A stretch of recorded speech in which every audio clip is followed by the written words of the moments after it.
endurance race, and before the event there was spectacle aplenty. The drivers, of course, paraded in front of the 250,000 plus fans. And meanwhile, we even had Brazilian samba dancers, obviously putting a smile on Bob Wallach's face there. Franz Conrad and his team, and the Hawaiian Tropic Girls, they come back to Le Mans every year to put a smile on the face of all the lads. The doves are released, the flags are unfurled, and there's time enough to present some special awards to gentlemen who have helped play a major part in the running of the race. Now the Audacity Award goes to Hajime Kawasaki, Nissan's Director of Research and Development. Le Mans delighted that Nissan have returned to race here, and here, the one they want to win. But of course, in reality, there's only 10 or maybe 15 cars capable of doing so. The Sky drivers dropped in with supreme accuracy. It's all part of the razzmatazz. The old Jaguar flags are still out. They won, of course, in 1990. Then their star driver was Martin Brundle, and he's back, this time spearheading a new TWR Nissan Attack. 3 exciting cars there. But there is Michele Alboreto in the car which won last year. That is also a TWR car. Here is Bob Wallach. Here's one of those Nissans, Hoshino, Komas and Kageyama. And there Riccardo Patrese, the former Grand Prix driver, tempted back to motor racing by the lure of Le Mans. And here's another ex-Grand Prix driver. It's Jean-Pierre Jarier. He's driving the lead GT2 car. Here the grid, you see on pole position that special Yost TWR Porsche, and alongside it the best of the factory Porsche 911s. And then further down the field, a strong group of Courages, one of them driven by Mario Andretti, together with his son Michael. Indeed, it's one of the strongest grids for many years. Over 30 former Grand Prix drivers taking part. The seconds tick away, and then the cars will go off around this superb circuit for their first exploratory lap. And then it's a rolling start, remember, at Le Mans, and exactly at 4 o'clock they'll blast off for a race around the clock. Some cars just weaving a little bit to try and build some temperatures into the tyres. And there's an interesting car, the red car in your foreground, just going through one of the 2 Ferrari prototype entries. We have a number of in-car cameras, they'll bring you some great action. Porsche numerically the strongest mark in the race, not only with that Yost Porsche, with the 2 factory 911 GTs, then with some 8 customer 911 GT1s, and then also the GT2 Porsches. The Nissan peels off and the race is on, and they head up towards the Dunlop Bridge, and then after the Dunlop Bridge coming down, a change, and already Alboreto has been passed by one of the 2 factory GT1 cars that many fancy for victory. All 48 cars getting away cleanly, and immediately into the lead it's the number 25 Porsche, driven by a very experienced group indeed. Bob Wallach, Hans Stuck and Thierry Boutsen. It's Wallach at the wheel, the 53-year-old veteran from Alsace. And now we can see it in replay. And look at the black car there. That is the Paynos of the Dams team, and some damage on the warming up lap, obviously having a nudging match. You see various bits of debris flying off the car, and that is almost certain to come back into the pits. Frank Lagorce, incidentally, at the wheel. But a fast pace being set immediately. In the front, the 25 GT1 Porsche flames licking out, and look at that, and Nissan has moved into second place. The brand new Nissans, they feature V8 twin turbo engines, and there's that Dams team run Paynos having a bit of attention to the front. And I'm sure that's something over 24 hours they can overcome.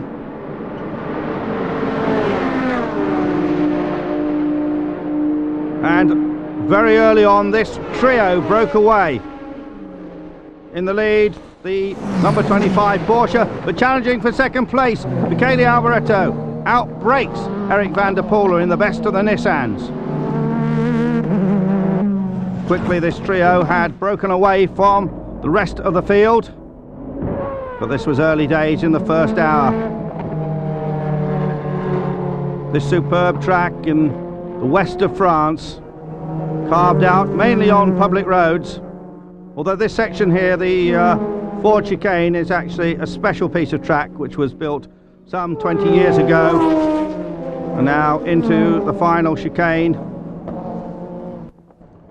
Porsche, Jost Porsche, and then this Nissan.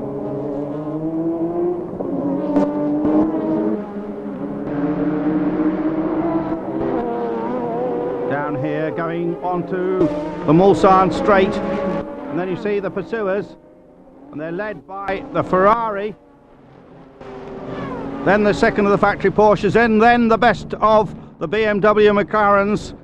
BMW factory putting substantial finance, and a change in the front, and Alboreto really in the swing of it now. He locks up under braking, but Michele Alboreto, the 40-year-old former Ferrari driver, 5 Grand Prix he won during that part of his career. Then he raced successfully in America, and now Michele Alboreto, who has not raced very regularly at Le Mans, raced 3 times for Lancia back in the 80s, and then last year drove the sister car to this particular TWR Jost Porsche. This a very light prototype car, probably weighing almost 100 kilos less than the 2 cars chasing it, but because it's in the prototype class, it has to actually stop more often for fuel because it has to run a smaller fuel tank. Now it is slightly more fuel efficient, so there's a trade-off there. Didier Thays there, the Belgian driver in the Italian entered Ferrari, although that car often races over in America. And here a problem for the number 64 car, that's the private Chamberlain Viper, 3 factory Vipers in the race, but this is the Chamberlain car, and problems with the gear lever. Apparently the gear lever had come loose, and there you see the best of the privateer Porsches challenging the Ferrari. The Kramer Porsche of Christophe Bouchou, Bertrand Gachot and Andy Evans. And a problem for the BRM prototype. John Mangalet's car relies on Nissan horsepower. A new engine fitted to that car for the race, and appropriately it stops at the Nissan chicane on the Mulsanne straight. And a little wisp of blue smoke there. It looks to me as if the engine's expired. Oh, what a disaster for that team. But we're going car now with the JB Racing Porsche GT1, Alain Ferté, Oliver Trevenant and Jürgen von Gartzen. I believe it is Ferté at the wheel as he chases after one of the 3 Nissans. And now he's tucked right up in the slipstream of the Japanese car, with the British-built Japanese car, and that might help him get past, but a bit of weaving going on. Some exciting racing here at Le Mans. Still very much the early stages. Problems for the second of the 2 Ferraris. Actually, this is Michel Ferté, Alain's brother, the driver we just rode with. And work going on that car. It is actually Michel Ferté sitting at the wheel at the moment. And yes, the BRM is retiring. There is Toivonen. Yes, the hand signals say it all. He's out of the race. What disappointment for them in the very first hour. Didier Thays getting fuel. And there's a Porsche in trouble, and that's Alan McNish's car. Alan McNish, the Scottish driver, just in the chicane by the karting arena, the Alan Prost karting arena. And it's difficult to see, but that car looks in big trouble. And also big trouble here for the number 46 Lister Jaguar. 2 of these cars which carry the hopes of many British fans. But meanwhile, a very good performance indeed from the pink McLaren, just leading Mario Andretti. The pink McLaren driven by 2 Japanese drivers and Gary Iles, the young British driver who previously raced in Ferraris. But meanwhile, here's an excursion for one of the Courages, taking the wild old ride, and that's the number 8 car of Collard, Pescarola and Belloc. That's the car which is backed by the French Motor Racing University La Filière, sponsored by ELF, and I'm not sure they teach them that in the classroom. A little bit of onboard action here through the chicane once again. And there's that bright pink McLaren again, and that's Keiichi Tsuchiya at the wheel, and he has been doing an outstanding job. Well, the first round of pit stops, Michele Alboreto, you notice, staying at the wheel for a second stint, and that pit stop happening after about 43 minutes, and back on board with Alain Ferté soaring at the wheel and taking to the grass. These Porsches, of course, the flat six engine, and discussions in the pits, and that's the Swede Fredrik Ekblom, who'd been doing an outstanding job out there, well inside the top 10 with that Courage, staying in for a second stint, and the leading of the four Courages, all those cars using Porsche engines, indeed the same Porsche engine that is fitted to the factory GT1s. They may look very different, the open top Porsches and the GT cars, but they all have basically the same engine in it. And so the first pit stop from the Porsche coming at 45 minutes into the race. It'll be very interesting to see how long it is before the McLaren BMWs come in. Have they got better fuel consumption? It might make a lot of difference over the space of 24 hours. Another of the Paynos is there, spitting flames. Ekblom back on the track. And what's happening here? Oh, a very hairy moment. Ekblom dives down the inside of the Paynos, and then another Courage takes to the gravel. Well, fortunately getting away with that. Obviously we've got quite a disparity of speeds. There's the Lister Jaguar, and meanwhile the Paynos goes on its way. And a pit stop very soon after the Porsche for the number 43 McLaren. That's Peter Cox, Revaglia and Eric Hellery, a former winner. And here we have a Marcos in trouble, a little British manufacturer. One of their cars didn't get in. And here's the number 70 machine of the Dutchman Koroyser with Harold Becker and the Japanese Toshio Suzuki. And after 1 hour, that was the position. Most of the pit stops accomplished, and the Jost Porsche in the lead by just 1.6 seconds. There it goes, an outstanding job by Michele Alboreto, and already cars being lapped. There, the yellow and black car is one of the leading GT2s, and it ducks out of the way as a Nissan blasts past. That's Enzo Calderari, and it looks as if the Paynos was limping, and problems for that Ferrari of Michel Ferté, stranded out on the Mulsanne straight. Well, he gets it going again. Not sure if that was the result of a spin or... Well, it really doesn't want to go, that car, does it? Well, now it's underway. Well, here's a Paynos already in the pits, and the Ferrari limping. It could be something like a fuel pump problem. And a big cloud of smoke coming out of the back of the Marcos, and that is not going to go very far at all. No question of doubt about that. Just look at that. The vaporized oil leaving that great smoke trail behind the Marcos Chevrolet engine in that car, and still the Ferrari is trying to make it over the hill. A bit of a tall order. And that Paynos in the pits apparently has gearbox problems. Alboreto in the lead then in the second hour, chased by the two factory Porsches. And what's going on here? In fact, I think this is the battle for third place, and that's a wild old place to overtake, and I think that is the number 26 car. Yes, that's the Yannick Dalmas, Ralph Kellener's Emmanuel Collard car. I think it's Kellener's at the wheel. Well, that could so nearly have ended in disaster. The Marcos still limped in, and oh, just even blowing smoke rings. Just look at that. Well, that car is unquestionably history. And here's a problem, and this is the Lister Jaguar, the second of the two. George Fouché at the wheel. The South African comes to Le Mans every year, and that damage, I think, can only have been done by George backing it into the wall. Meanwhile, the Hoshino Komas Kageyama Nissan has spun.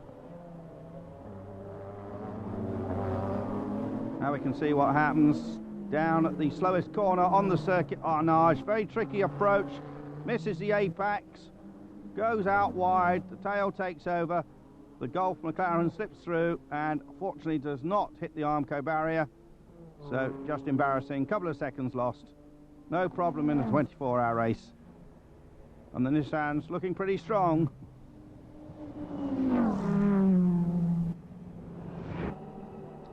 But so too are the McLaren BMWs. Two cars from the Schnitzer team, sponsored by FINA. Two cars from the British GTC team, sponsored by Golf. A third car actually caught fire during the qualifying and was too badly damaged. And then, of course, the Lark car we've already seen.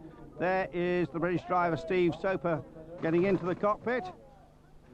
JJ Leto climbs out. And the pit stop taking 56.4 seconds, up there on the caption. And then pulling out of the pits and immediately into the new chicane area just before the Dunlop Bridge. And here's that black Paynos again that was in trouble right at the very beginning. And the French-driven, largely French-driven Golf McLaren having a wild old spin here. I think it is Jean-Marc Gounon driving. And spinning right in front of the three cars. Absolutely amazing. And is he going to be rammed? He must be, no, amazingly, Mauro Baldi in that Porsche manages to drive round him, and well, that was a heart-stopping moment. Could have collected all three of the pursuers there, and continues on his way, and the Porsche delayed a little bit by that incident. Here's another of these leading Porsches. That's the factory car there, the number 26 car, and chased by the Scuderia BMS car from Italy. And you can see how hard the brakes are working there. The carbon fibre disc glowing cherry red. They'll have to be changed during the race. They wear so much they have to be replaced, and those pit stops always take a little longer. Well, Michele Alboreto climbs out his second stop. The car still in the lead. Stefan Johansson, another former Ferrari driver. He drove with Ferrari at the same time as Alboreto in the 80s. He's also been racing out in the States. He has gone into semi-retirement this year, has Johansson, but could not resist driving this superb piece of Anglo-German engineering. And there is Stefan wearing the shades. So he takes over the lead car. And a spin from the Paynos, that's the one we saw in the pits with gearbox trouble, Brabham, McCarthy and the American Doc Bundy. Paynos have been struggling to try and find more power from their engines. This is a Reynard design chassis and handles apparently superbly. Now here is that Japanese run McLaren, or British run for BMW Japan, and slow-mo shot seeing it getting away from its driver. I think it's now Nakaya at the wheel and leaving big black marks. Meanwhile we go back in car. I think we're with one of the FINA McLarens here. Yeah, that's the car we rode with, number 42.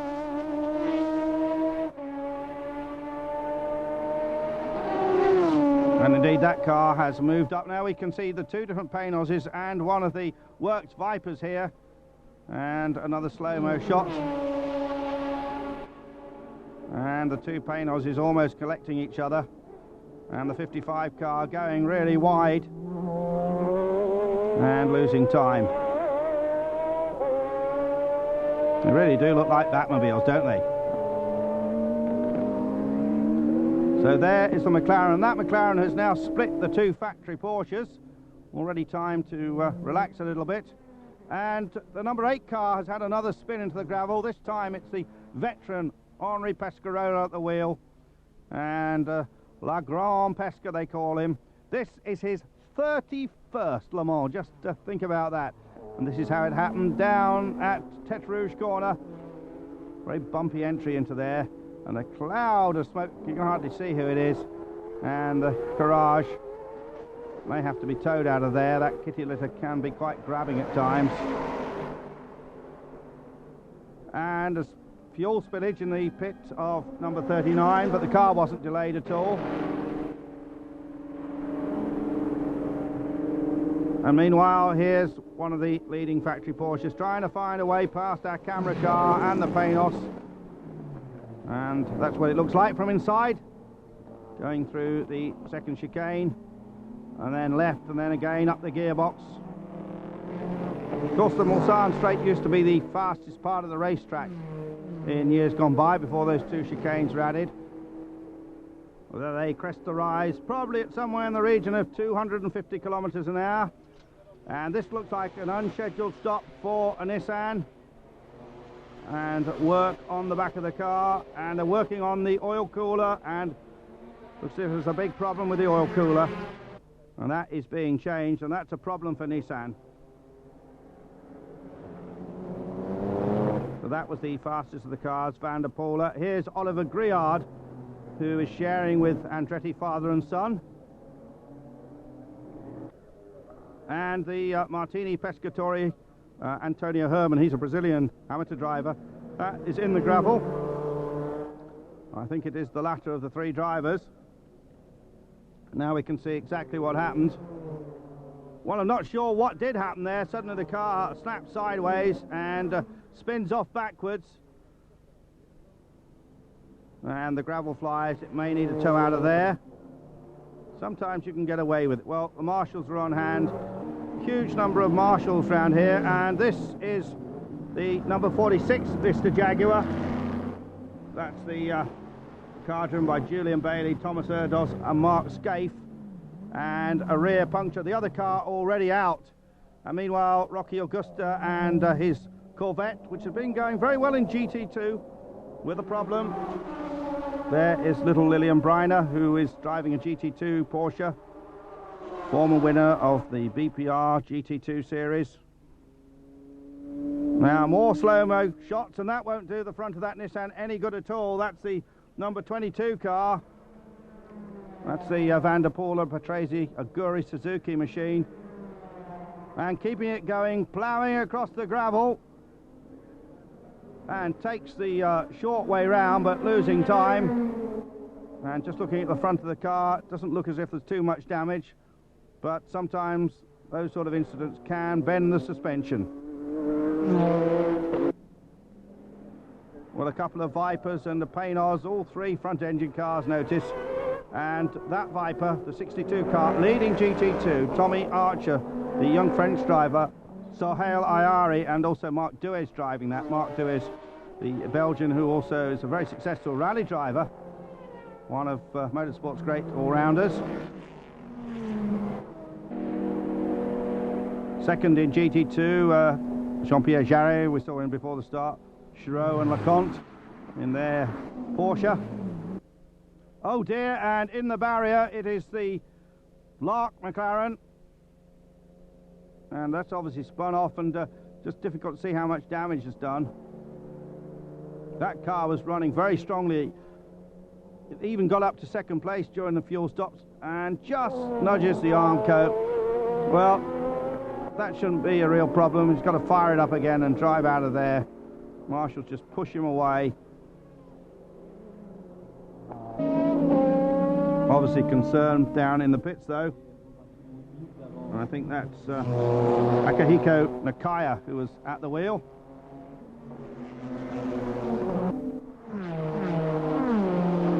And there now the two Porsches looking very impressive indeed, running absolutely nose to tail.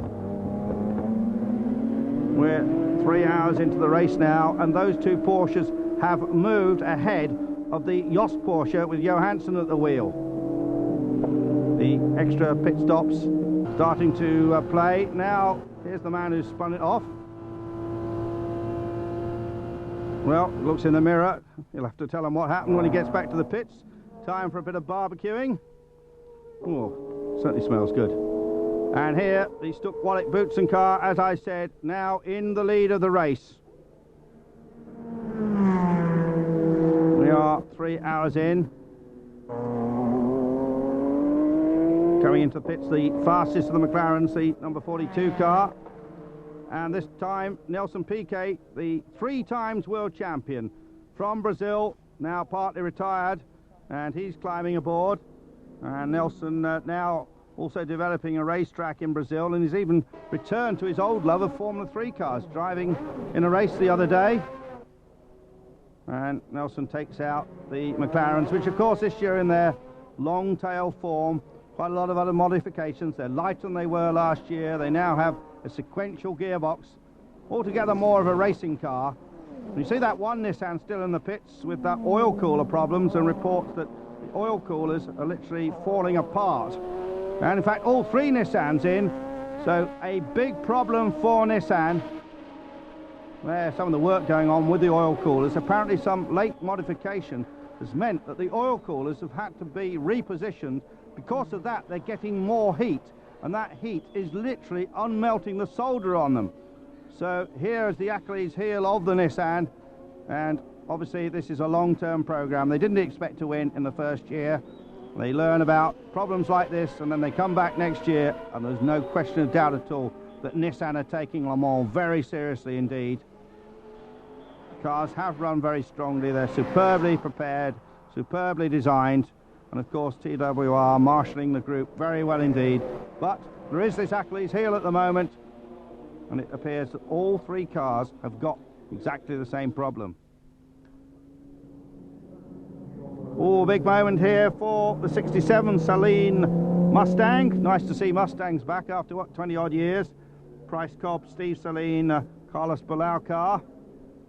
And going for a big spin, and that left a lot of gravel on the track. You have to be so careful at Le Mans. Gravel is often thrown up, get offline, and that could also pitch you off. 63 Viper, that's the older version. Justin Bell, the son of 5 times winner Derek Bell, at the wheel of that particular car. Well, one Nissan is able to get back into the race, but they've dropped right back down into the 30s. And just seeing what's going on here at the Nissan chicane, and it looks like a Conrad Porsche having a very big moment indeed. Franz Conrad, who shares that car with Mauro Baldi. And also they brought in the British driver Robert Nern, a big break for him. Robert, whose father actually constructs the Caterham 7 cars, of which so many come down to Le Mans. It's very interesting. All around the car parks, these groups of various enthusiasts clubbing together, enjoying the atmosphere, the food, but not too much sun at this year's Le Mans. It's been grey and overcast most of the time. Oh, and what's this? A great big spin under the Dunlop Bridge. This is the difficult section. And then the run down into Tete Rouge, and the sole remaining Newcastle United football team back car gets away with that, but very lucky indeed. Trying to see, I think it's Tommy Erdos, the Brazilian, driving.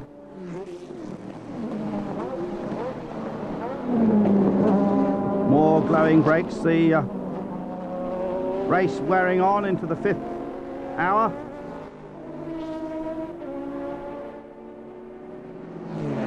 To see the sole Lotus there, never really in contention, that Lotus.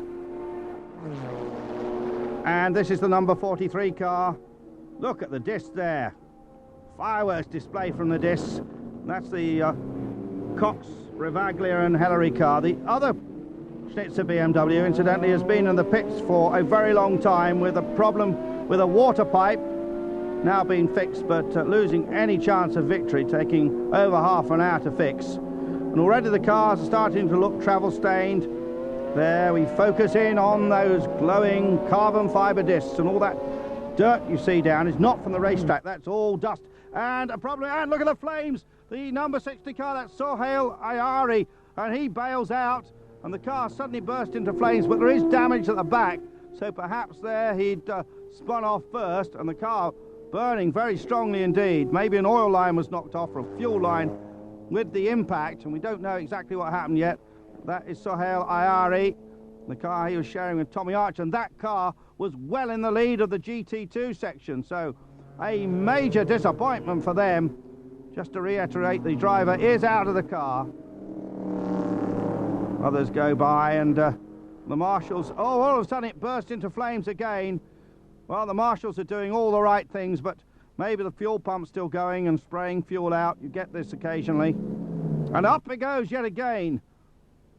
So obviously there is a fire engine on command there. And this is what happened. IRE just losing it. Runs it all down the concrete wall. Bits fly off. By then it was in retirement. Too much damage. The rear wheel is knocked akimbo. And finally the car comes to a halt, and IRE, the very talented French Formula 3000 driver, has got a bit of explaining to do. Finally the car came to rest, and it was then that it burst into flames. Just seeing the Momo Ferrari going by. That's just lying in a 9th or 10th place. Concern there in the Chrysler pit. And, oh, that's the Lark McLaren. And I think that's Nakano again, and he tried it once before. I think it was at the same place, and now he's done it in a far more comprehensive way. Difficult to tell from this angle. Now we see it. There he is. Gets it onto the curb. Too much right foot, and spins inwards and into the Armco barrier very hard indeed. And that one is history. What a shame. That car, with Gary Ailes at the wheel, have been running up in 5th place. And the marshals doing their job so well.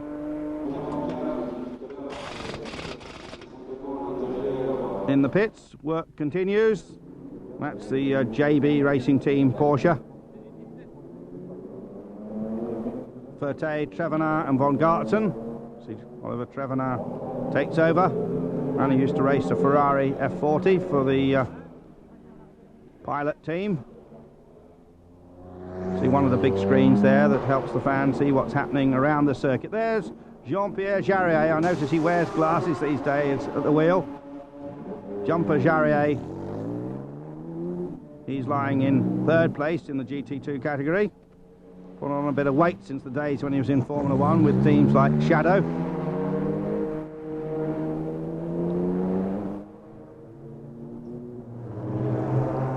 And so the sun sets over the Sartre.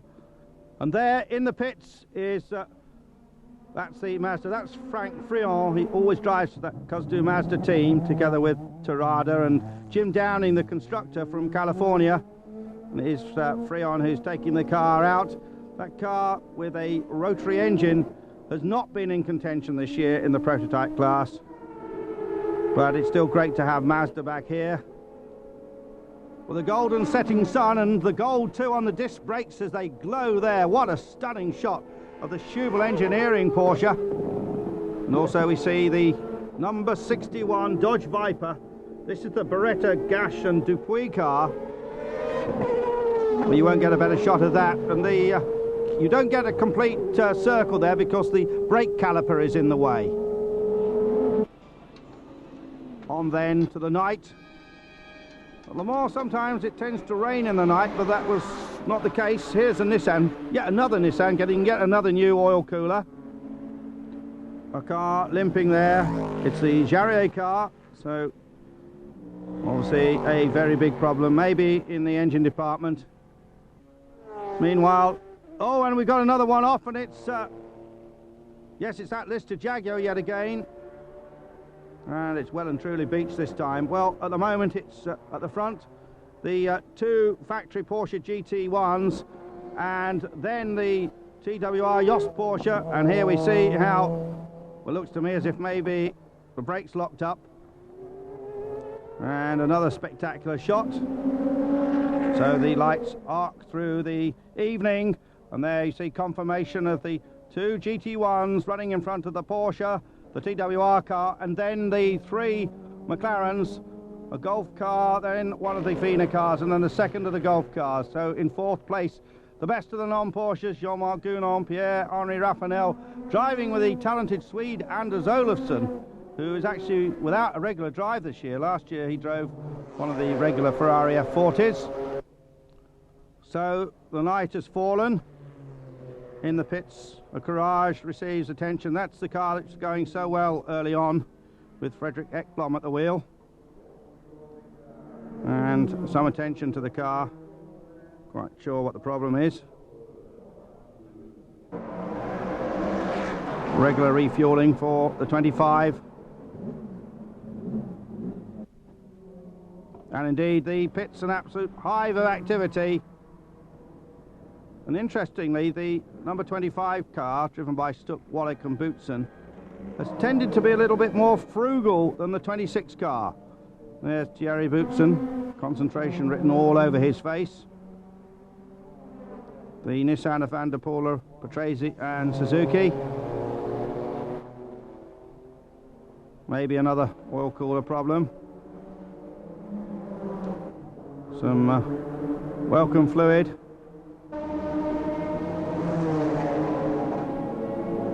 And this is the all-night vigil for the workers. And now the 26 car comes in. The two Porsches running very closely together indeed a lot of the time. 26 car seem to be just that little bit faster on the track. Kelleners climbs out. Climbing back aboard is Yannick Dalmas. Yannick, a 3 times winner of this race, driving with 2 injured fingers. He has had them bound up and he's been refusing to sign autographs. Crashed very heavily at a test at Spa in Belgium, wrote off a car and broke some fingers. Thierry Boutsen, another of the Porsche pit stops here. Norbert Singer there, the engineering boss of this team. Boutsen ready to climb on board. These pit stops every 45 minutes or so. Hans Stuck climbs out of the car. But this is the lead machine. Been waging quite a battle with its sister car. And nevertheless, still keeping a watching brief. On the same lap, the TWR Jost Porsche, the open car. So it's not just a total runaway by the Porsche factory team. Some Nissan fans waving their flag. Well, largely disappointment for them. There's the 21 car. That's driven by Martin Brundle, Jörg Muller and Wayne Taylor, the South African, drafted in at the last minute, just 5 days before the race after Mauro Martini was actually injured riding a mountain bike, actually knocked off it. A lot of problems for the Andrettis, who haven't seen them recently. Their car dropping way back. Problems mainly with the clutch and gearbox.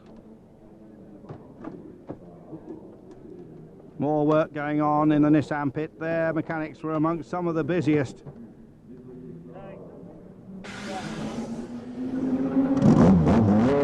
V8 fires up.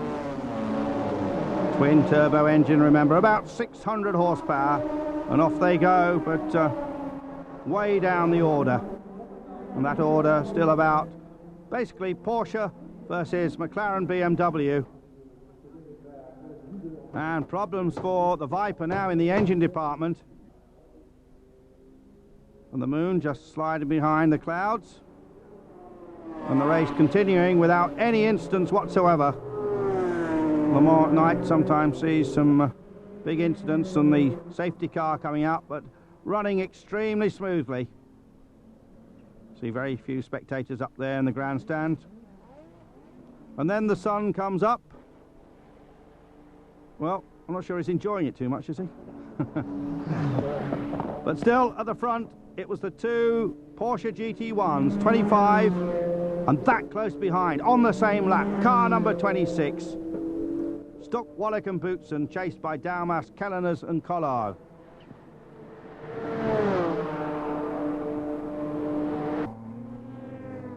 In third place, there, the tricky Indianapolis corner, Alberto Johansson and young Tom Christensen, the 29-year-old Dane in his first Le Mans. Really put in a great effort during the night. Then in fourth place, this car, the number 41, Gunon, Raffanel and Olafsson car. There is Anders Olafsson waiting to get in the car, leading GT2 after the Vipers having problems. Swiss prepared car, Michel Neugarten, the German, the best known of those drivers. There the positions after 15 hours, the Porsches and then the McLaren BMWs. And the TWR Porsche just dropped a little bit off the pace, as you see there, running 2 laps behind. And there is a factory Porsche. That is the Stuck Wallach Boutsen car. Bob Wallach was at the wheel, and that car has stopped. And it's behind the Armco. I think that's at Arnage. And so, the number 25 car now unchallenged at the front. Well, I say unchallenged, but there the Jost Porsche just trying to unlap itself, and indeed it does. And so the number 7 car really on the charge now. And Michele Alboreto doing a fantastic job. And that's Arnage. I'm just trying to see any sign of that other Porsche. Well, our camera car hitting problems, Ferte Trevenan and von Gartzen. And word coming through that Bob Wallach, oh, flames coming out there. Bob Wallach, in fact, hitting the Armco in the Porsche and damaging it too much. It may apparently have been a broken drive shaft just before the accident, which may have thrown him off. Brilliant Bob Wallach. Well, he'll be so sad. It looks as if the race was going to be theirs. The number 39 McLaren coming in, and that's a penalty. And that looks as if it's speeding in the pit road. That's what that sin bin's for. And quite a long stop. It might be the second time they've done that, actually, and if so, they'll have to wait there 4 minutes, a complete lap. Trevenan walking in, and a bit of a spin there from the McLaren. Now, tiredness beginning to show. And the 42 car, after those early problems, moving right up the field, right back well inside the top 10. And here the car, see what happened with the back end stepping out, just too much power. They've got 600 plus horsepower. And the flames come out, and it looks as if it's charging the wall. JJ Leto at the wheel, and bang, and going in hard. Well, surely that's done a lot of damage to the front. Those sorts of incidents usually spit oil coolers, radiators. It's limping back to the pits. And the 78 car, what? The wheel flies off, and that car was leading GT2. That's the Elf Habertha team car, and Neugarten, Martinol and Langnier. Well, that looks as if it's curtains for that machine. Maybe he might be able to limp it back. Well, they'd had a few problems with a jammed wheel earlier in the race, in the pit stops, and maybe the thread is damaged. Comes into the corner. I think maybe the wheel's already loose, and then it flies off, and well, literally 3 wheels on my wagon, and a bit of damage there to the wheel arch, and we see it yet again. And the wheel contained within the safety aspects of the circuit. So this is the leading car, and you can really see the travel stains down it now. This must be the new leader of GT2, Andre Ahl, Bruno Eichmann and Andy Pilgrim, originally from Nottingham but now with American citizenship, and he's a quick peddler. It's a Rook Racing entry, and Rook came to Le Mans last year, that team, and won GT2. Third place in that category, Beretta, Gash and Dupuis have had some problems, but now the 61 car seems to be going very quickly. Remember, you saw it in the pits. Mainly electrical problems, I think. And that Porsche not only is limped into the pits, but goes out again. Well, here is the Ferrari, and that's Max Papis. They call him Mad Max Papis, Italian driver, briefly in Formula One, now racing out in the States. And he's in the Momo Porsche, and Stefan Johansson is it Stefan ready to climb on board? Yes, it is. So Alboreto climbs out, and that car has been making up time on the lead number 25 machine and giving good chase, I believe. German efficiency. There you see it flashing. The rattle guns go. This car running on Goodyear tyres as it did last year. It's the same car which won last year, different drivers, but the same car.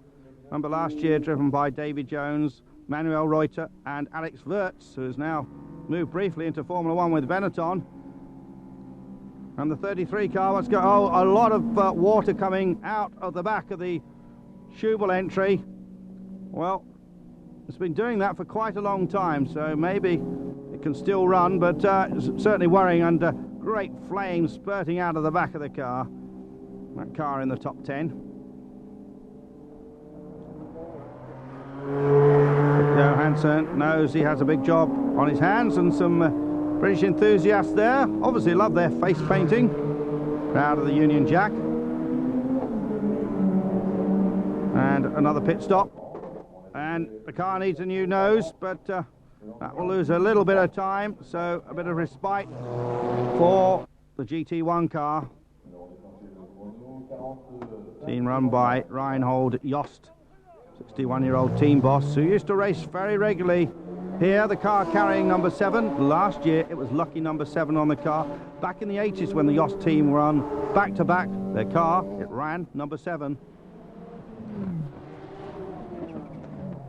Well, this McLaren has been running very well. The 41, Gunon, Rafael and Olafsson car has been running well all through the race.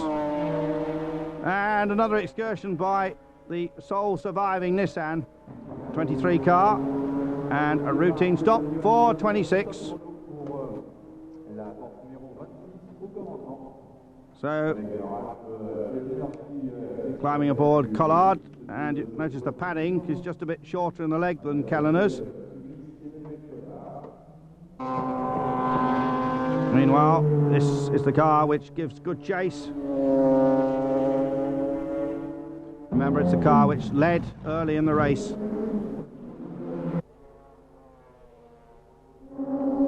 Oh, and that's a turbo problem. The car which was leading, GT2, has popped a turbo. Well, amazingly, they can change those things in about 7 or 8 minutes. And we have a spinner. I think that's the La Filière Courage again. And it's Pescarolo at the wheel.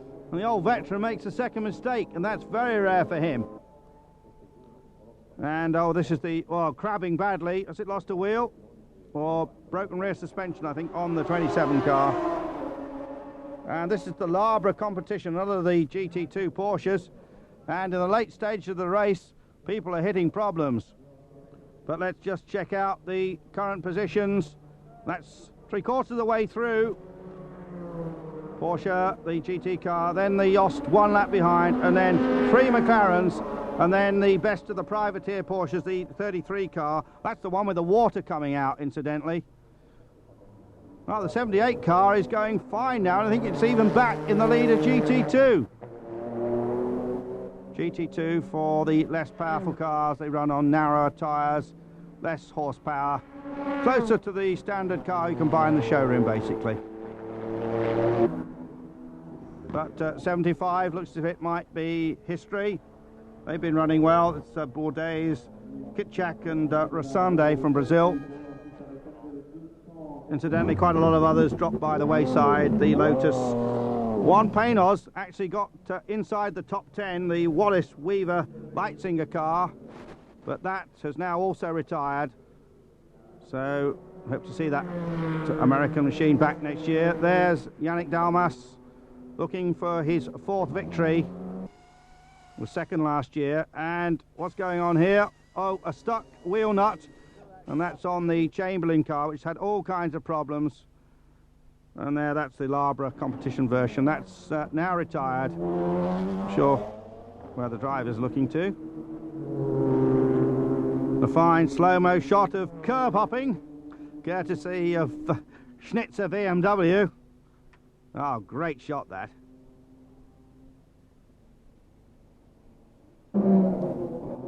Another pit stop for the lead car. Again, the team well marshalled. No panic. No brake pad changes this time. And no change of driver either. Well, yes, they're looking at the front of the car. I wonder if there is a problem. And certainly losing a little bit of time. And, well, the Jost team will know that. I think it's just a precautionary check. Probably looking at the brake pads, actually. Oh, and yet another Courage is in the gravel. This is the number 8 car. Well, it has actually been working its way up the field, Clerico, Pescarolo and Belloc. And this time I think it's Belloc at the wheel. That car has visited the gravel in front of our cameras at least 3 times. just mention of, we haven't seen much of it, but the other Courage, the later C41 of Didier Cottaz, Jerome Policand and Mark Goossens, that has been running very strongly, second of the prototypes. Maybe we'll get a shot in a few moments. And one Nissan now still going. And not going as quickly as the Golf McLaren.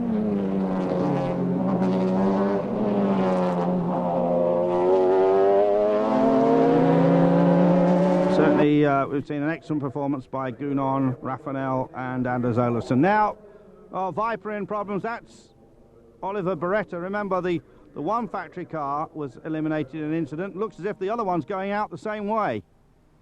A new fastest lap, well, the charge is definitely on. New fastest lap to the Jost Porsche, chasing after the 26 machine. There you see they're on the same lap now. It's Christensen at the wheel. The guy who currently leads. What's this? Fire!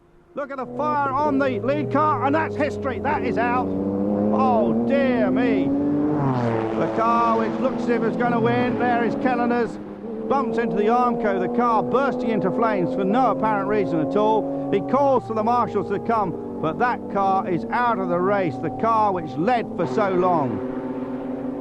Well, Porsche, they must be devastated. They saw that other car go out in an unusual incident. Bob Wallach, the experienced Wallach, crashing, maybe because of a problem. And now this car just bursting into flames. There's Norbert Singer. He walks away, the emotions obviously flooding through his brain. They've worked so hard for victory here. And Kellener's almost unconsolable there. And on the pit board, it tells the story. The Jost car now in the lead. And the team watch it on the television, and they know instantly that that car was out, out, out. So now Christensen at the wheel, the Jost Porsche. The nearest car now, the Golf McLaren, the 41 car. Then you see the FINA McLaren, the second. The GTC team see two of their cars go up in flames over the last 3 days. And they still haven't put the flames out. So 2 of the top 5 cars within 20 minutes of each other bursting into flames. And of course the leaderboard has been rewritten. Well, that's down in the Golf pit. Meanwhile, it says it clearly. Place number 1, Alboreto, Johansson and Christensen. But they're only 1 lap ahead of Gounon, Rafanel and Olafsson. And they are a couple of laps. There's the 3rd place car, Cox, Ravaglia and Hellery. That's another couple of laps down. This car, spewing out water still, Lamy, Guslar and Armin Harder. They've moved up to 4th. Now it's that Courage I mentioned, Cottaz, Policand and Mark Goossens. Excellent performance for them, some early problems. And the popular Ferrari is up into 6th place. Then it's the car which spins off regularly, but it's now 7th. Then in 8th place, the Italian-run Porsche, Martini Pescatori. And then the best of the GT2s can be in 9th place at Le Mans, despite losing a wheel. And then 10th, that car, which has blown 2 turbos. And 11th place, the 3 brothers from Portugal, although they now live in France. Then 12th, well, soldiering on despite all the problems, the remaining Nissan. In 13th place, Hurtgen and the 2 British enthusiasts, Price and Robinson. And then we've got the surviving factory Viper, Bell, Yver and Morton. That's the 1996 version. And there's the private car, Nurminen, who's been very ill through the race. Hugen Holtz from Holland and Chris Gleason from America. In 16th place, the Mazda, which has been in the pits for about 4 hours all in total. And then in last place, the Ekblom Ricky Liebert car. Ekblom very quick in that early on. And there are the 17 survivors, and all eyes now craned towards the start-finish line because the Le Mans 24 hours is all but run. Michele Alboreto is already waving to the crowd on this, the last lap. We are just a few seconds away from the checkered flag, and there it goes. And a fantastic second successive win for Jost Porsche. Michele Alboreto crowning his career, driving with Stefan Johansson and of course Tom Christensen. And the British design chassis with the Porsche engine, so reliable, that team running like clockwork. There's the second place Gulf McLaren, confirmation of the result, victory margin just 1 lap. In third place the McLaren, and there you see the rest of the positions. Alboreto, Johansson, Christensen first, Gunon, Raffanel and Olafsson second, Cox, Ravaglia and Hillary third, then Kotaz, Policand and Goossens in the Courage fourth. And the hats, that's the trick. They go flying into the crowd. There's Alboreto in the foreground. The flags wave, flags of many nations. See a Brazilian one there. Saw a Danish flag for Christensen. There, the blonde, tousled-haired Christensen and Stefan Johansson receiving the trophy.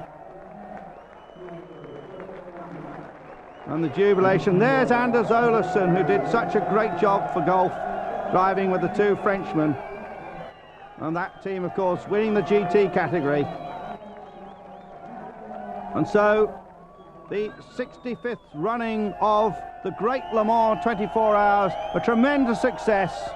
Some incidents, but not a single safety car, not one injury, and the garlands and the smiles say it all, and so do the Gallic kisses from Jean-Marc Gounon. That's the trio who finished third. Roberto Ravaglia in the middle. And now the awards to the winners of GT2. Reliability paying out and them finishing in 9th place overall. And they're not going to throw the... No, they don't throw the trophy. And so the end there of what's been a forever close Le Mans, a spectacular race, a clean event.